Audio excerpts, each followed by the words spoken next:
Coming to you from Creekside Golf Club in Salem, Oregon, it's Sunset in Salem, a daily recap of the 62nd Annual NAIA Men's Golf National Championships. Now here's your hosts from the Creekside Clubhouse, Mark Colachico and Justin Herr. Ladies and gentlemen, good evening and welcome to Creekside Golf Club. This is Sunset in Salem, the post-round wrap-up of the 2013 NAIA Men's Golf National Championships.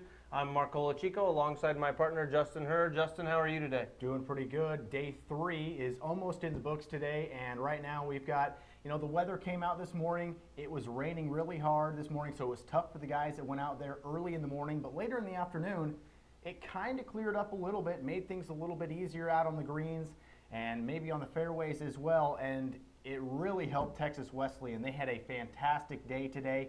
They're at 10 under right now in the clubhouse as a team. But at one point during the tournament, they were 13 under for the day, and they were on course for a record for the tournament. And things kind of slowed down as they got closer to 18, but still an impressive day from Texas Wesleyan to cut that lead that Oklahoma City had. And Oklahoma City is at -6. Wesleyan right now is at +8. So they'll have a run at Oklahoma City tomorrow if they can continue to play like this. Definitely, and the Rams, who are the #1 ranked team in the country, are showing why they have that top ranking. As you said, 10 under currently. They've got a few guys still out on the course, but they did get down to as low as 13 under at one point. Oklahoma City, I think, was as low as they were about 12 under at one point. 12 under, yeah, and now, as you said, they're at 6 under. So the difference is 14 strokes. Mm-hmm. And as you'll see later, we did get a chance to talk to Oklahoma City head coach Kyle Blazer. He did talk about that 14-stroke difference. One thing is, last year at this time, Oklahoma City, they were trailing by 14 strokes, and they came back to win it by 3. So it can be done, but the teams are going to have to put up low scores, as Texas Wesleyan did today. And it's gonna matter tomorrow on tee times and weather, how it's going to affect them tomorrow as well. Because if you think about it, tomorrow's weather, it's going to be almost the same as it was today. Maybe not as wet as it was today, so maybe that can help out the teams. But as we look on the individual side, we'll move on a little bit here. We've got a kind of a tie-up at the top right now between two teammates. Anthony Marchesani and Sondre Renaud are both at 4 under right now, and they've been kind of back and forth. We had a couple other guys come up, take a lead for a little bit.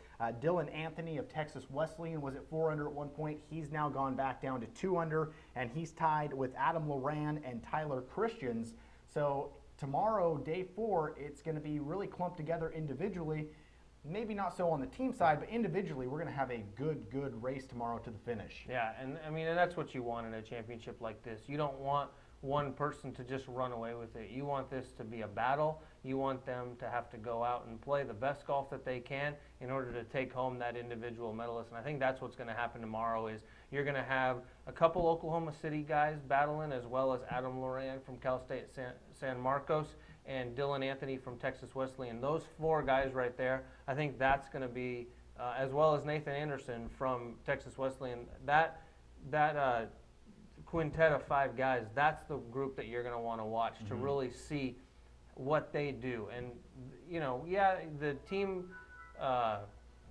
team race might be over right now, but the individual race is something that we really need to watch. Well, and right now there are 6 guys at under par right now. I think we have 1 guy at even. So 7 guys that you can really say have a legitimate shot of winning this tournament tomorrow.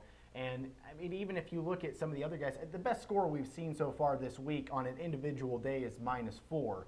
And we saw that today. It was Dylan Anthony out there, had 4 under for today, but as we said, he's gone back down to 2 under. So we're just going to have to see if somebody can come in tomorrow and continue to do that. We're going to see tomorrow with the rains coming in and the fairways being slower, the greens being slower again, we're going to see guys taking shots at the flag sticks to try to get the ball as close as they can, to get birdies, to try to move up the leaderboard. Yeah, and we did have a chance to speak with Sondre Renaud from Oklahoma City prior to today's round, as well as head coach Kyle Blazer. So we're going to go ahead and check out both of those interviews right now. Sondre, thanks for joining us today. No problem. Talk a little bit about your first 2 rounds so far. My first 2 rounds have been pretty nice, pretty stable rounds. Got off to a really great start the first round, opening with 4 birdies and just played solid after that. second round, got off to a great start, but was kind of a little bit shakier in the middle, and then finished good. I'm playing good on the front nine here, and we started on the back nine yesterday, and so good finish with the nine I like the best. So that was kind of nice. Talk a little bit about, you said I started on the front nine on Monday, back nine on Tuesday. What's the difference between the two in your opinion? I like the front nine. It's a little bit more like courses I have at home. It's a little like park layout, more tactical placement from the tee, maybe a little bit smaller greens and not as much up and down. Back nine is a little bit more open. You can kind of just try to hit the driver far and just try to get up around the greens and stuff. So a little bit longer clubs in on the back nine and not as tactical. So You're heading into the third round as the leader. How are you approaching that? I'm not really thinking this as an individual tournament. It's more like I'm thinking as we're heading into the third round as a leader, as a team. So not really too worried about the individual score now or probably even tomorrow. Maybe after the fourth round you kind of look at the individual scoreboard. But for now it's just to try to help everyone on the team play as good as they can and do my share of that work and see if we can really go out and play a good tournament today. You got about an hour and a half till you tee off. What's your plans between now and then? Not too much. Hang out with the guys a little bit. I teed off in the middle yesterday and stuff, but now I'm teeing off last, so kind of just hang around the other guys, do a little bit and watch some of them tee off. Kind of just try to cheer them on as they tee off and go out, and then try to follow up whatever they do. First day, no rain whatsoever. Second day, you guys had a little bit when you started, but you've pretty much played in pretty ideal conditions. A lot of rain this morning, maybe potentially slowed down the greens and the fairways and made the rough a little bit thicker. How do you think that'll affect you?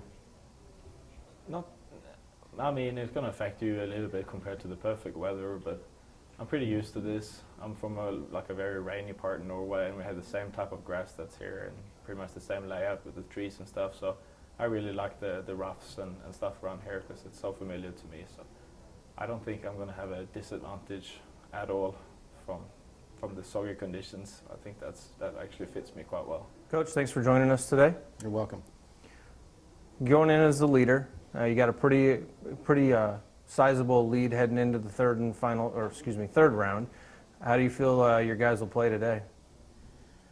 We're hungry. I mean, yesterday we were plodding along pretty good. We had it to 8-10 under with about 4 holes to play, and we let a lot of shots slip away. So I didn't let them off easy last night. I kind of jumped in their chili a little bit, and again this morning I told them, last year we were 14 shots back going into the third round, and we ended up winning the national championship. So we don't have no room to lay back. We just need to stick to our game plan and keep doing what we're doing. Talked a little bit about getting into your guys. You don't have to go too far into it, but I know in your Hall of Fame speech earlier this week at the pre-tournament banquet, you talked about guys getting their running shoes on. Did that happen to come into play at all? We didn't run, but I sure felt like making them run after. Typically, the way we finished yesterday, they would have been running. But national tournament's kind of a different situation. I like to try to stay as positive as I can. I gave them a little love-hate yesterday, and the hate came first.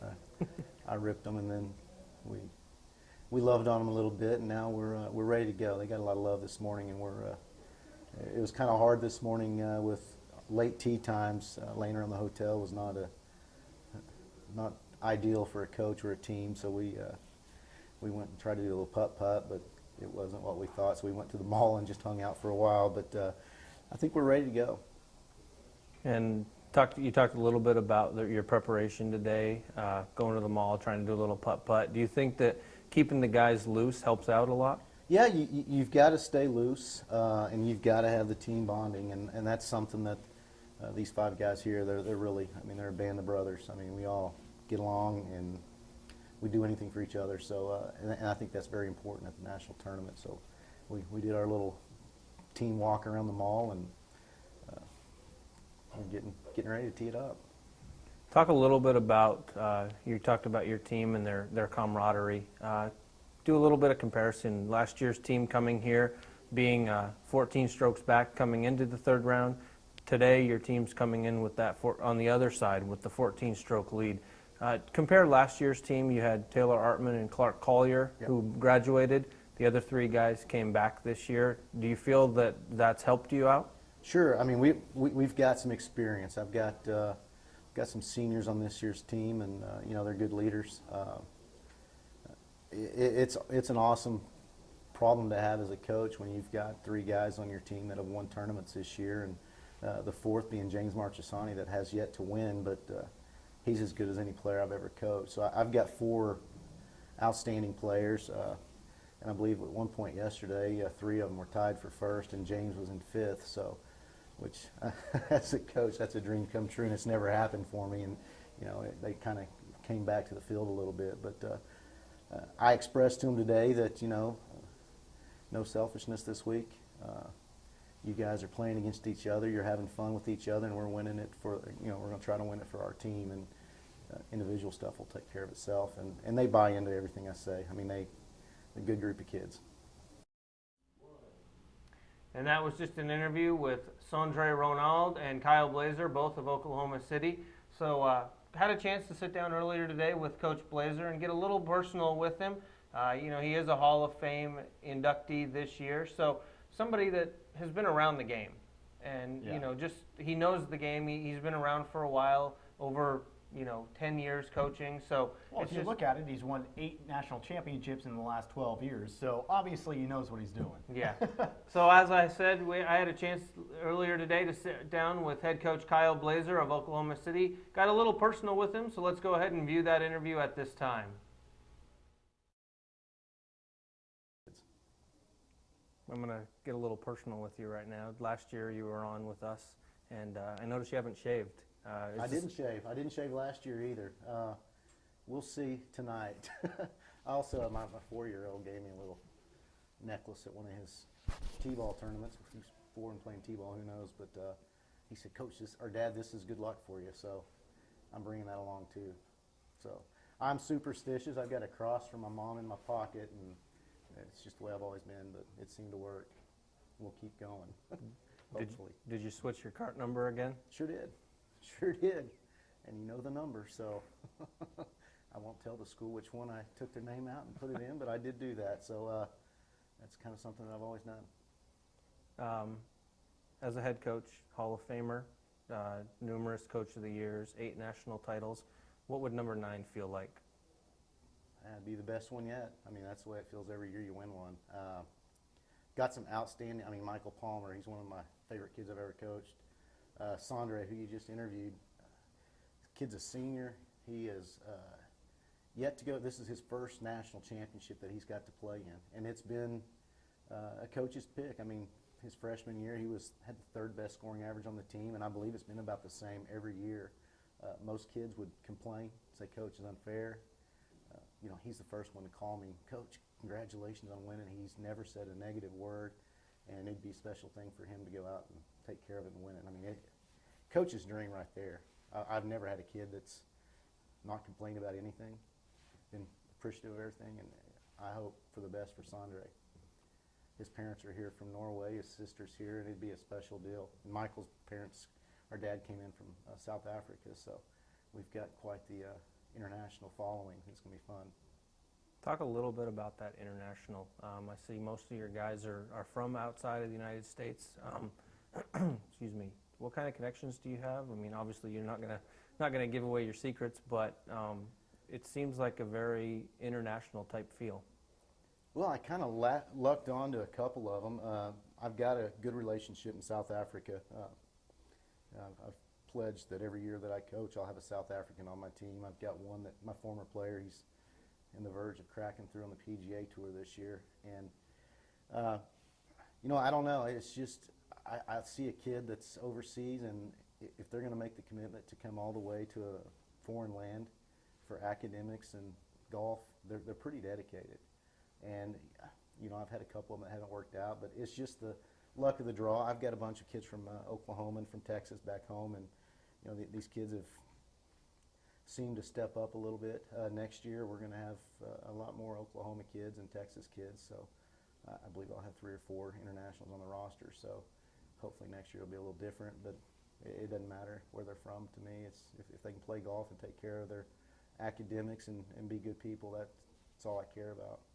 A couple more questions, Coach.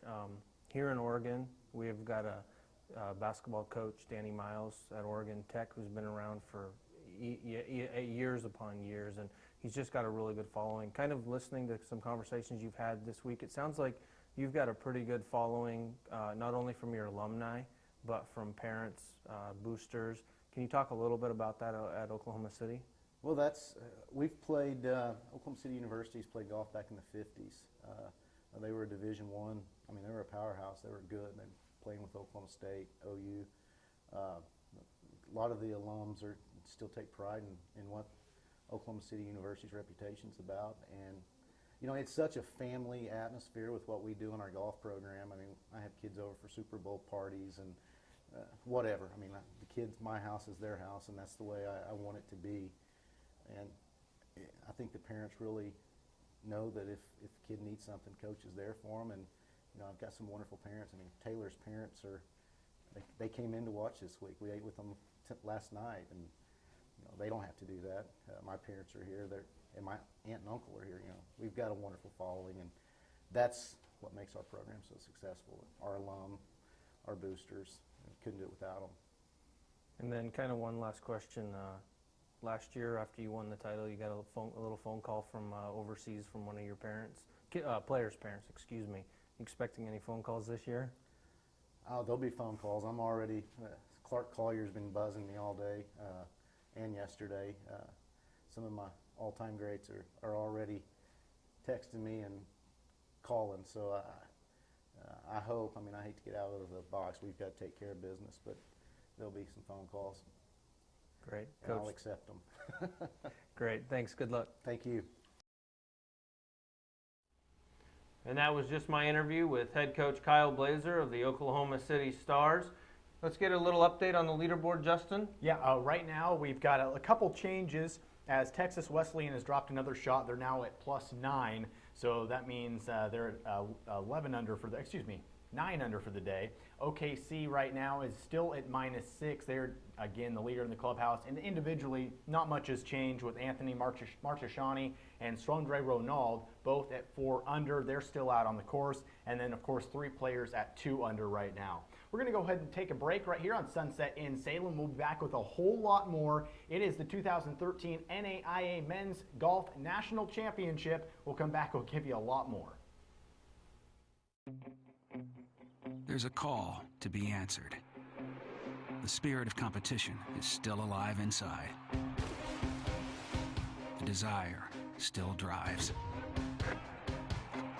The phrase student athlete has a great ring to it. Lasting friendships are ready to be made. You just want to keep playing. Game on. Learn more at NAIA.org. We were driving from Portland to California for a bike race when a tire went flat. We limped into Les Schwab, but it was closed for the night. Hoping for some good Les Schwab mojo, we began changing it ourselves. Just then, John appeared and reopened the store. He quickly assessed that all the tires were about to go and got us a new set so we could make the race. Super John deserves a medal for rescuing our road trip. I'm Kim Brown, and that's my Les Schwab story. Les Schwab, doing the right thing since 1952.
And welcome back to Sunset in Salem. It's a daily recap from the 2013 NAIA Men's Golf National Championship presented by For Salem. We got to give our thanks to some of the sponsors out there. The NAIA, of course, For Salem, the Cascade Collegiate Conference, Corbin University, Creekside Golf Club, and of course Stretch Internet. I'm Justin Hurt alongside Mark Colachico, and we've had a pretty good 3 days here of golf for the National Championship. And right now, we're going to go ahead and talk a little bit about Creekside and Corbin's involvement in this. And for more on that, Mark, you can talk a little bit about that. Yeah, definitely, Justin. It's not just the players and the coaches out here. It takes a lot of behind-the-scenes work. So it's just something that it's a team effort. And we had a chance earlier today to talk with Corbin head coach Ron Sisler and Creekside general manager Dennis Whitlock, as well as the head pro here at Dana London. Their involvement in the whole process. So we're going to go ahead and go to that interview right now.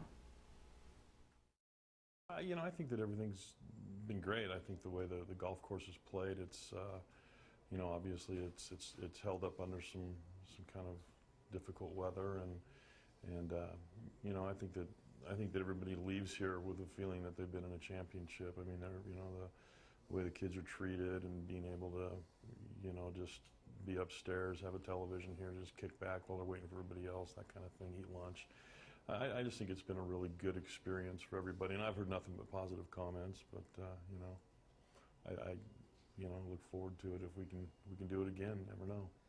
Yeah. It's just been a great experience working with all of the organizations that have put this on. The Cascade Conference and Rob Cashel have done a fantastic job of organizing. The NAIA, with all of their wonderful support, has been a real treat for us. Well, the major one is getting the golf course ready for a championship. Our superintendent, Jason Smith, has done a fantastic job of making sure that the greens run true and the fairways are full and lush, and the golf course is in tip-top shape. And he started this. It's an annual process that you just continue to do, and he's got the golf course in a great shape. I think, the first year is always the jitters, making sure that you have everything lined up and everything is not going to fall through, or that nothing falls through the cracks. But since the organization has already been put together once, it's a lot easier to repeat. And we certainly have, again, with the Cascade Conference and all the work that they have done and all the work that the NAI has done, it's made it simple for us to just come to work every morning and make sure that these young men are taken care of. My role here is the golf professional. As I arrive every morning, help all the teams get out onto the golf course, set up the range for them, set up any of the player needs. That evening I set the pin placements and the tee locations for the following days, and just generally see that all the players' needs and the coaches' needs are met, along with the tournament committee. It's exciting. It's earlier than we normally start because we got 150 players showing up in the morning. Half of them are here in the morning. The range is open at 6:30, and they're wanting to hit balls as soon as they can see. So that's a little bit earlier than we would normally start for our member play. I think things are going well. I really do. I think the players are doing a fabulous job.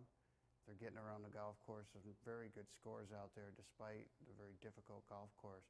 The weather hasn't been very good the past couple of days for some of these players that come from dry areas, and now they're experiencing a little bit of rain, but nothing like we experienced last year.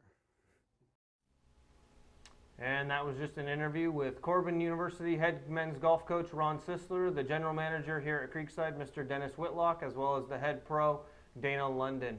Justin, let's go ahead and get an update on the leaderboards. Yeah, we have an update on the leaderboards right now. We'll give you the individual leaders here. Anthony Marchesani and Sandre Renaud are at 4 under right now. They're tied for first place. Neither of them are in the clubhouse because they're teammates, so they're still out on the course.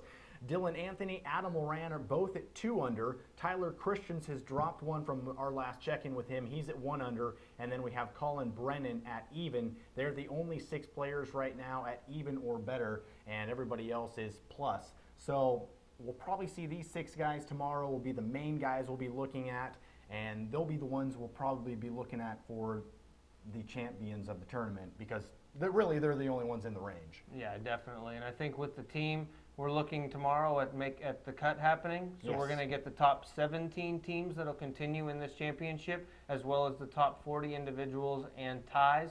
So those players that are not part of the 17 teams that make it, that are within the top 40, those will continue on tomorrow to play in the fourth and final round. So we'll have to see what those 40 players are, but hopefully later tonight, as the third round begins to wrap up, we'll get a better idea at that. And to take a look at the teams, well, Oklahoma City, they've led the whole way. They're still at 6 under for the day. Texas Wesleyan, they dropped one earlier. They're back to +9. And then Grandview rounds up the top 3 of the teams at +13. So there is your updated scoreboard. We're going to go ahead, take a timeout. We'll be right back with a whole lot more of Sunset in Salem.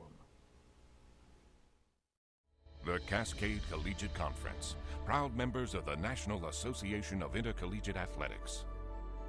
With member schools in Washington, Oregon, and Idaho, student athletes enjoy the balance of exceptional academics and quality athletic competition. The Cascade Conference offers championships for men and women in soccer, cross-country, basketball, golf, and track and field, as well as women's volleyball and softball. Outstanding fan support, a sense of community, and a commitment to servant leadership can be found within each department of athletics. Established in 1988, the Cascade Collegiate Conference has a rich history and continues to be ranked among the strongest conferences in the NAIA, with countless national appearances and multiple individual and team national champions. With a blend of private and public institutions offering a wide array of degree programs, athletic opportunities, and extracurricular activities, conference schools are committed to the overall development of their students. Visit CascadeConference.org. The Cascade Collegiate Conference. Exceptional academics, quality athletics.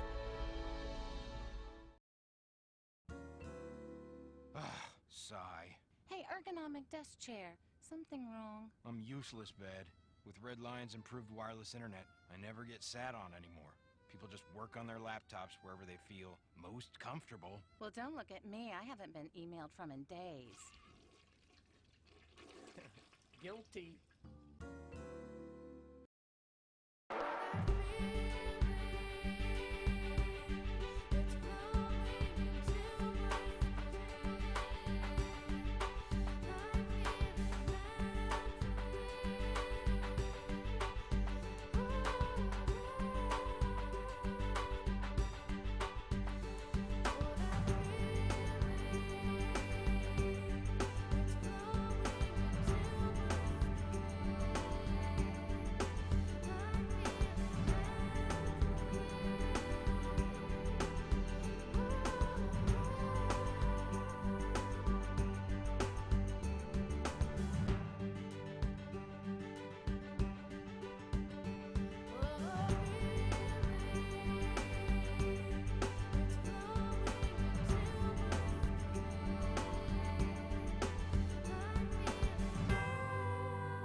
And thanks for joining us on Sunset in Salem. It's a daily recap from the 2013 Men's NAIA Golf National Championship presented by For Salem. Justin Herr alongside Mark Colachico.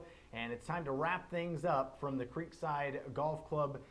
We're in the clubhouse here, and it's time to wrap things up as we've had an interesting day out there. Going to be a big day tomorrow. It is championship day. It's Friday. What are we going to expect out of tomorrow? You know, I think today's, as people know, on the PGA Tour, you play on, this is moving day. And that's really what we've seen so far. Not a lot has changed at the top of the leaderboard, but we've got some major jumping as you go down from the 2 position on. And as we said earlier, the top 17 teams will continue play tomorrow. So as of right now, those last 3 teams that will be vying for the team title, Oklahoma City, Texas Wesleyan, and Grandview from Iowa. So that's going to be just 3 quality teams, all ranked in the top 10 nationally. So you're going to see the best golfers in the country stepping out onto the golf course tomorrow, not only to vie for the team title, but there's also some guys that are really shooting to take this individual medalist home. Yeah, I mean, you look at it, Texas Wesleyan, number 1 in the country. Number 2 is Oklahoma City. Oklahoma City has won 8 of their last 12 national championships, or 8 of the 12 national championships in the last 12 years. And then you have Texas Wesleyan. They haven't won a national championship since '99, so they really want to get another national championship, take away what Oklahoma City has done. And on the individual side, 2 Oklahoma City players right now battling for that top spot. You've got also Dylan Anthony from Texas Wesleyan. He moved up today, so he'll have a chance at the top spot. So really, you're seeing the cream rise to the top right now, and we're going to have a great day of golf coming up for you tomorrow. I guarantee it. Yeah, and you talk about Oklahoma City with their 8 titles in the last 12 years. I mean, that's just an unbelievable run. But Texas Wesleyan, they have 6 in their entire history of golf, dating back to the mid-50s. So, I mean, you've got 2 storied programs going back and forth. And, you know, there is a 15-stroke difference between Oklahoma City at the top, Texas Wesleyan in the middle, but anything can happen on that last day. We don't know what the weather's going to be right now. Looking outside, bright, sunshiny skies, but we've had dark, we've had dark clouds roll through. Thought we might have some hailstorms rolling through, but those have cleared so far. So who knows what's going to happen? But these leaderboards, these teams at the top of the leaderboard, they are going to get the luxury of teeing off kind of at the end of the wave. So anywhere from 8:50 down to 10 o'clock. So hopefully they won't have to deal with much rain at the time, but you never know when you're out here at Creekside. Yeah, we take a look outside right now, and the sun is just bust out. And it's kind of hard to believe because we did not think this was going to be at all like this today. Tomorrow we're probably going to be looking at maybe not as wet as it was today, mostly cloudy, chance of showers. It's going to be high near 66, so it should be a pretty nice day out there for golf.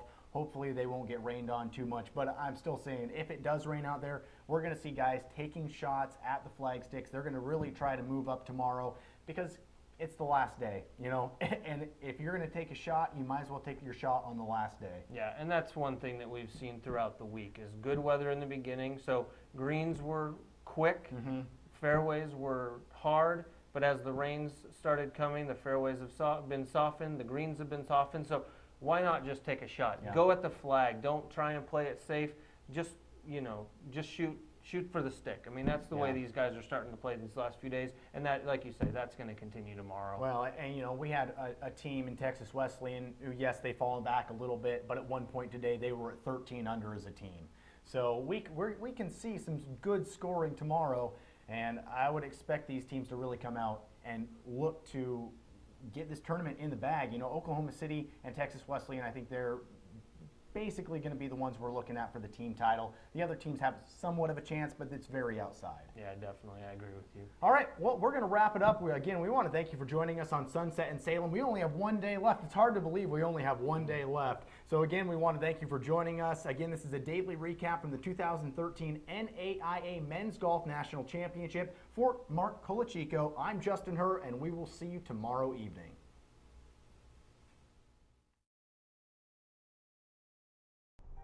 Thanks for watching. Please follow all the action from this year's NAIA Men's Golf National Championships by visiting naia.org.